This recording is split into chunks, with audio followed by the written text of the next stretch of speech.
নির্বাচনের পাশাপাশি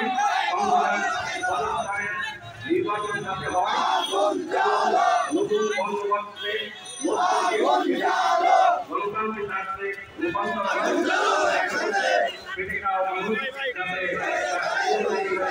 সফলতা থাকে সেই সংগ্রামে আপনারা উপস্থিত হয়েছেন সকলে সামিল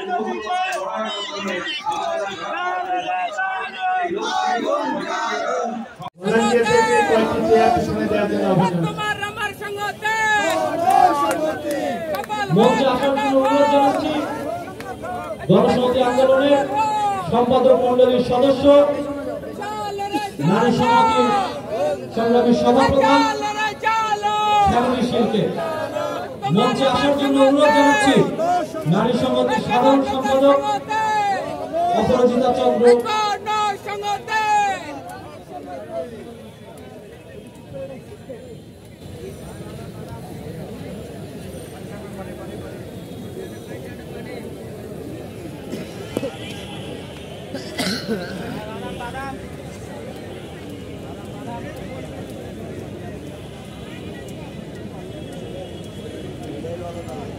মঞ্চে আরো উপস্থিত হওয়ার জন্য আহ্বান জানাচ্ছি বাংলাদেশ বহুমুখী শ্রমজীবী ও হকার সমিতির সহ সাংগঠনিক সম্পাদক আইনুল হককে। মঞ্চে উপস্থিত হওয়ার জন্য অনুরোধ জানাচ্ছি সম্মিলিত পেশাজীবী সংহতির আহ্বায়ক মির্জা নাজমুল হুদা জোশী এবং সদস্য সচিব ইখতিয়ার উদ্দিন আহমেদ বিকা ভাইকে। মঞ্চে আহ্বান জানাচ্ছি বাংলাদেশ যুব ফেডারেশনের সংগ্রামী আহ্বায়ক যুব নেতা উৎসব মোসাদ্দেক ও সদস্য সচিব জাহিদ সুজনকে।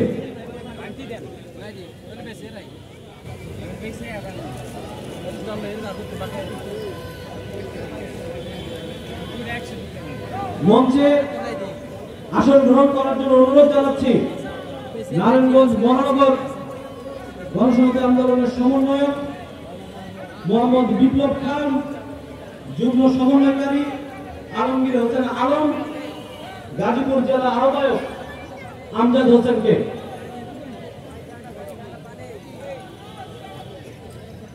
মঞ্চে আহ্বান জানাচ্ছি জুলাইয়ের আহত যোদ্ধাদের নিয়ে।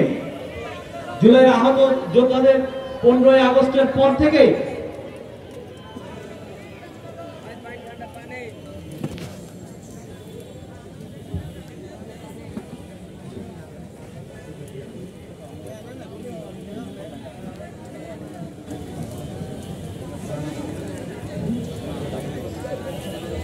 ঠান্ডা পানি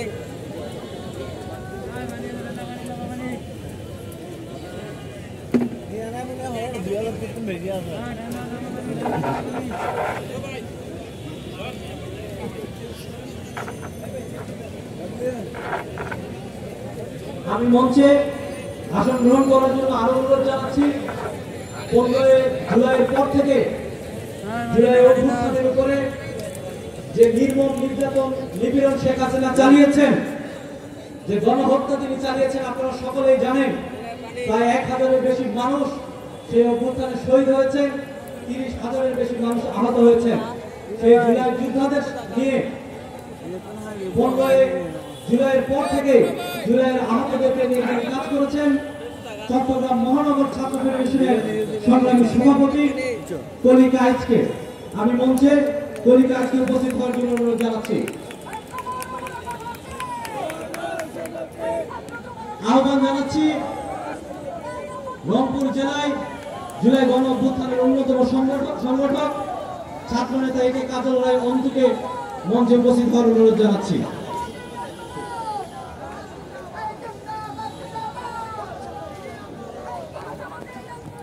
জেলায় জেলায় গণসমাবেশ করে আজকে জাতীয়ভাবে ঢাকা শহীদ মিনারে আমরা গণসমাবেশ অনুষ্ঠিত করতে যাচ্ছি। আজকের গণসমাবেশে প্রধান অতিথি জননেতা জুলাই থাকি সহ যারা উপস্থিত আছেন এবং যারা আমার সামনে বক্তব্য শুনছেন, এই পরিস্থিতিতে, এই বৃষ্টির উপকূল পরিস্থিতিতে আপনারা যারা উপস্থিত হয়েছেন তাদের সকলকে আমি শুভেচ্ছা ও অভিনন্দন জানাচ্ছি। সংগ্রামী সাথী বন্ধুগণ, আপনারা জানেন গণসংহতি বাংলাদেশে রাজনীতিতে নতুন সম্ভাবনা উন্মোচন করেছে এবং বাংলাদেশের রাজনীতিতে যেই ষড়যন্ত্রমূলক রাজনীতি গত 54 বছর আবর্তিত হয়েছে, বাংলাদেশের 71 মুক্তিযুদ্ধের মধ্য দিয়ে যেটা ভবন মাছ সরকার ছিল সেটাকে যারা রিভার্স মার্চে নিয়ে গেছে, তাদের রাজনীতির বদলে দিয়ে নতুন বন্দোবস্তের রাজনীতি গণসংহতি আন্দোলন বিনির্মাণের জন্য কাজ করছে। সুতরাং আমরা একসাথে গণসংহতি আন্দোলনে যুক্ত হয়ে সেই বিনির্মাণের কাজকে সংগঠিত করবেন এই আশাবাদ ব্যক্ত করে আমি আমার আলোচনা শেষ করছি। ধন্যবাদ সকলকে। আসসালামু আলাইকুম। গাজীপুর জেলার পক্ষ থেকে আমাদের একটি মিছিল সমাবেশে যুক্ত হয়েছে। আমরা সমাবেশের পক্ষ থেকে তাদেরকে অভিনন্দন জানাই, স্বাগত জানাই। দীর্ঘদিনের লড়াই সংগ্রামের অভিজ্ঞতা সম্পন্ন নেতৃবৃন্দ আপনাদের সামনে বক্তব্য রেখেছেন। আমার বক্তব্যের শুরুতেই আমি গভীর শ্রদ্ধা স্মরণ করি জুলাই আন্দোলনের সকল শহীদদের।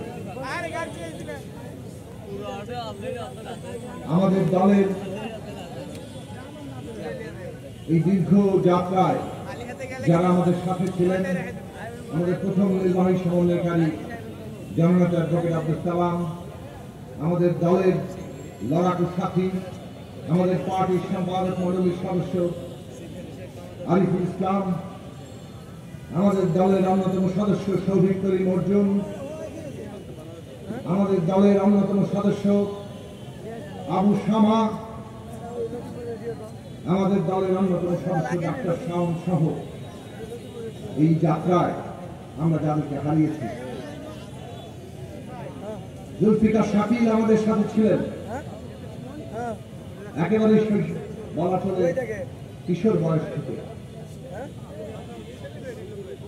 এই লড়াইয়ের সামগ্রিক রাজনৈতিক লক্ষ্য আদর্শ বুকে ধারণ করে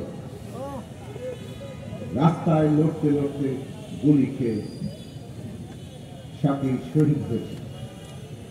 যে আগুন আবু সাঈদ জ্বালিয়েছিল 16 তারিখে, নিজের বুকে রক্ত, গুলি সবকিছু নিজে ধারণ করে অত্যন্ত সচেতন ভাবে, কেননা যে জীবন শেখ হাসিনার ফ্যাসিবাদী শাসন আমাদেরকে দিয়েছিল সেটা একটা জীবন মৃত জীবন ছিল, বেঁচে থেকেও মরে যাওয়ার অবস্থা হচ্ছে। সেই জায়গায় বেঁচে থেকে মরে যেতে আবু সাঈদ রাজি ছিলেন না। 2 হাত প্রসারিত করে ওই পুলিশের গুলি তার বুকে নিয়েছিলেন। বারুদের স্তূপের মতো হয়েছিল বাংলাদেশের সমস্ত বাংলাদেশের মানুষ। নিপীড়ন, অত্যাচার, গুম, খুন, হামলা, মামলা আর রাষ্ট্র ক্ষমতা ব্যবহার করে জনগণের সম্পদ লুট করা, সবগুলো ব্যাংক ফোকলা করে দেওয়া, এই সব কিছু পরও তামাশার পর তামাশা নির্বাচন করে নিজেদেরকে মুক্তিযুদ্ধের চেতনা, গণতন্ত্রের ধ্বজাধারী বলে তারা শাসন চালিয়ে গেছে। কেউ কথা বললে তার গলা টিপে ধরার চেষ্টা করেছে। এই সব কিছুর বিরুদ্ধে আবু সাঈদ যখন বুকে রক্ত নিয়েছেন, এই বারুদের স্তূপে সেটা স্ফুলিঙ্গের মতো দাবানল জ্বালিয়ে দিয়েছে। সেই দাবানলে অন্তত 1600-র বেশি শহীদ, হাজার হাজার আহত। এখনো তারা তাদের দেহে সমস্ত পঙ্গুত্বের চিহ্ন বহন করে চলেছেন। কেউ অন্ধ, কারো পা নাই, কারো হাত নাই, কেউ চলতে পারেন না। একবার নিজেকে সেই জায়গায় কল্পনা করে দেখুন।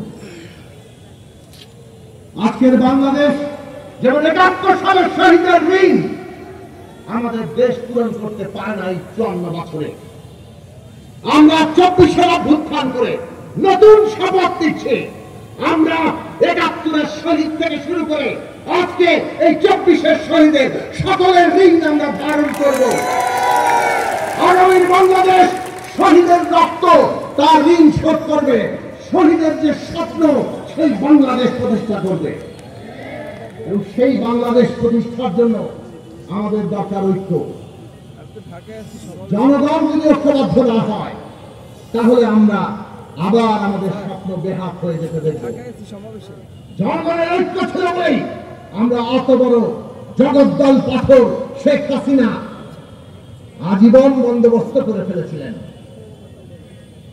জনগণের ঐক্য হয়েছিল বলেই আমরা তাকে পরাজিত করতে পেরেছি, পালিয়ে যেতে বাধ্য করতে পেরেছি।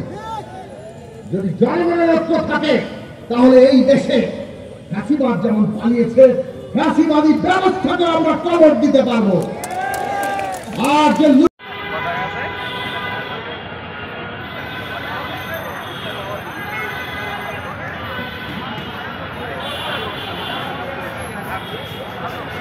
আপনি একটু দেখেন, না হলে এটা হলো কাজে কাম করে না ওইটা উৎসাহ তৈরি করবে না ভাই, একটু দেখেন।